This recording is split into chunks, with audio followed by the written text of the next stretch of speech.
Hi again everyone, welcome back again di Bitcoin Update.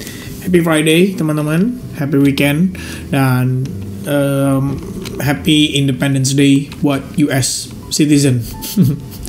Jadi hari ini kita udah mendapati final vote dari hasil Big Beautiful Bill yang di voting kemarin ya, untuk finalnya di DPR-nya US teman-teman, dan sudah bisa dikatakan officially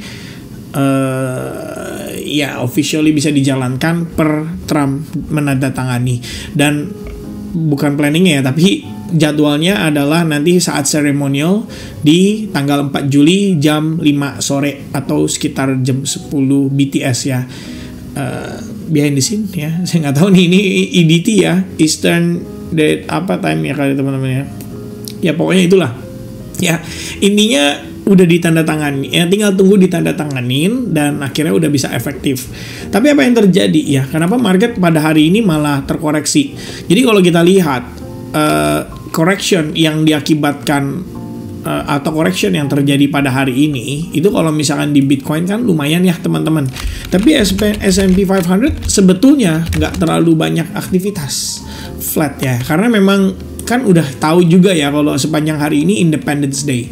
Jadi New York Open itu nggak ada aktivitas ya, karena marketnya tidak open, Wall Street tidak open gitu. Ini juga ETF harusnya hari ini nggak akan ada transaksi, itu jadinya strip, bukan nol ya, tapi strip ya, berarti udah nggak ada transaksi karena hari ini libur. Nah, tapi per kemarin teman-teman, inflow ETF 600 juta dolar, dan ini udah tinggal 378 juta dolar lagi, udah dapat angka 50 miliar guys. Luar biasa. Pertumbuhan dan perkembangan ETF menunjukkan kalau demand dari institution itu masih gede, tapi tidak merefleksikan harga. Nah, itu sebenarnya kabar baiknya.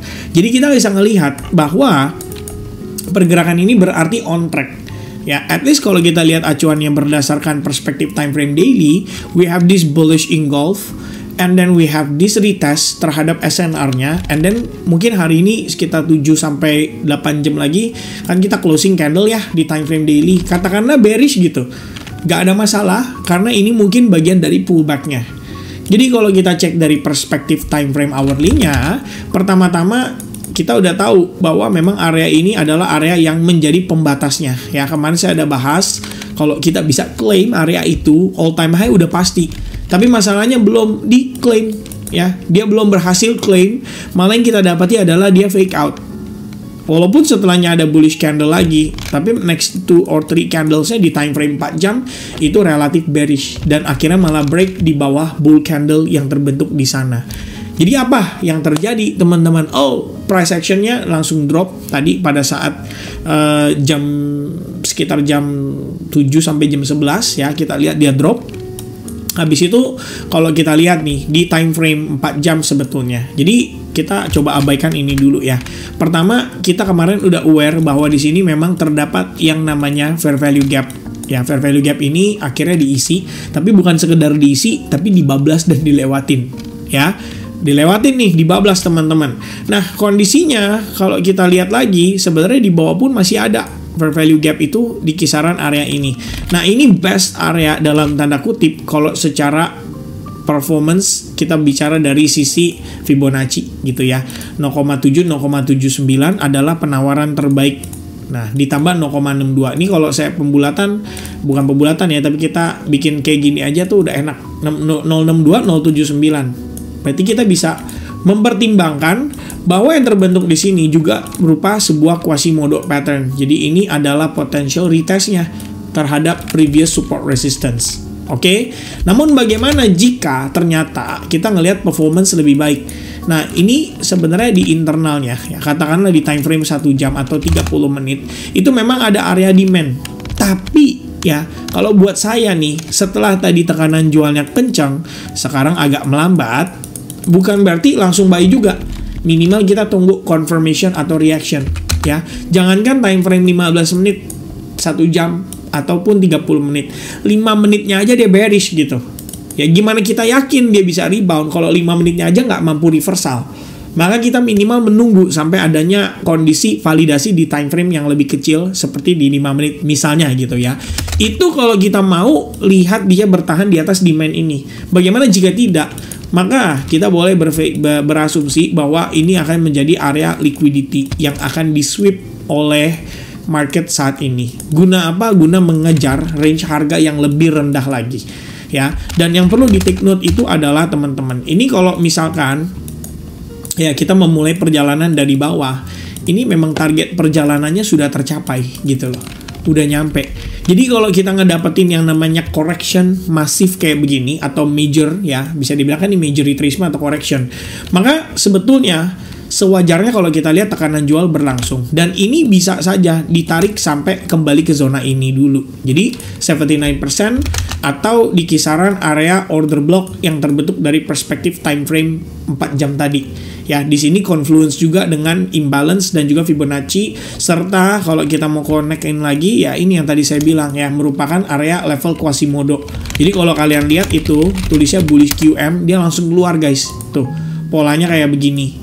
Jadi technically dia bisa aja testing lagi sampai ke low level yang terbentuk dari pergerakan sebelumnya, sebelum adanya lower low. Jadi lower low-nya di sini, ini low.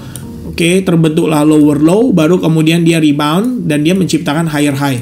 Kalau dia pullback, ya testing lagi ke higher low ini, baru kemudian mungkin dia bisa rebound lagi. Ya, kira-kira pandangannya lebih kurang seperti itu. Ini sementara yang terlihat di depan mata saya. Ya, saya belum tahu apakah dia ada reaction dari internalnya atau tidak. Kalau misalkan tidak ada reaction dari internalnya, ya udah saya accepting bahwa dia masih memiliki potensi untuk koreksi lebih jauh ke harga lebih rendah, dan baru kemudian saya bid sekalian aja di area ekstrim. Oke, itu kalau pandangan saya ngelihat sekilas apa yang terjadi pada pergerakannya si Bitcoin. Dan kalau kita lihat lagi, ini secara keseluruhan, jadi kita berbicara trajectory, jangan dibawa terlalu optimis ya, jangan seakan-akan besok pasti terjadi, besok pasti ke sana gitu. Karena kita ngelihat ini kan US holiday ya, market New York itu nggak ada volume karena lagi libur, ETF juga nggak bisa transaksi, otomatis kita nggak bisa mengharapkan apa-apa untuk saat ini ya. Paling either dia konsolidasi atau sekalian aja lu bawa koreksi jauhan dikit gitu loh. Jadi kita bisa bid dengan harga yang relatif lebih murah before teman-teman decide untuk either itu look for long setup atau look for buying opportunity ya. For now kalau kita lihat internalnya ini udah terlihat ya bahwa dia posisinya struktur juga bearish ya, karena dia gagal mempertahankan momentum di atas ini dan akhirnya dia lemas gitu kan. Karena dia lemas sekarang dia cenderung terkoreksi lebih jauh. Jadi untuk 1 jamnya dia memang masih bullish, tapi time frame 15 menit, 5 menit atau 30 menit pun itu masih relatif bearish. Maka kita butuh time frame kecil itu kasih konfirmasi, validasi, reversal dulu. Baru kemudian kita bisa lebih confident supaya dia bisa dalam keadaan kembali bullish. Oke, so guys, dari saya update-nya cepet aja, singkat aja ya, karena suara juga kalian tahu sendiri masih ya kayak gini. Udah berapa hari ini teman-teman ya, tapi kita coba untuk pemulihan. Dan kalau misalkan ada kesempatan kita live streaming ya nanti di akhir pekan ini. So dari saya itu dulu. Standby for the market. Nanti pada saat Big Beautiful Bill sudah ditandatangani, let's see what's gonna happen. Saya sih nggak expect apa-apa karena sentimennya udah masuk beberapa hari yang lalu. Jadi saya rasa udah no surprise di situ. Ya, paling kita cuma tinggal tunggu aja ya sampai akhirnya market bener-bener kembali optimis ya, dan secara money flow masuk kembali ke sini. Kadang-kadang kondisi kayak gini justru malah bagus, bikin kita lebih balance pergerakannya supaya tidak ada spike condition yang mendadak-mendadak gitu. Itu kalau pendapat dari saya teman-teman. Oke, so that's gonna be the update dari saya. God bless everyone and see you guys again in the next update. Happy weekend guys and cheers. Bye bye guys.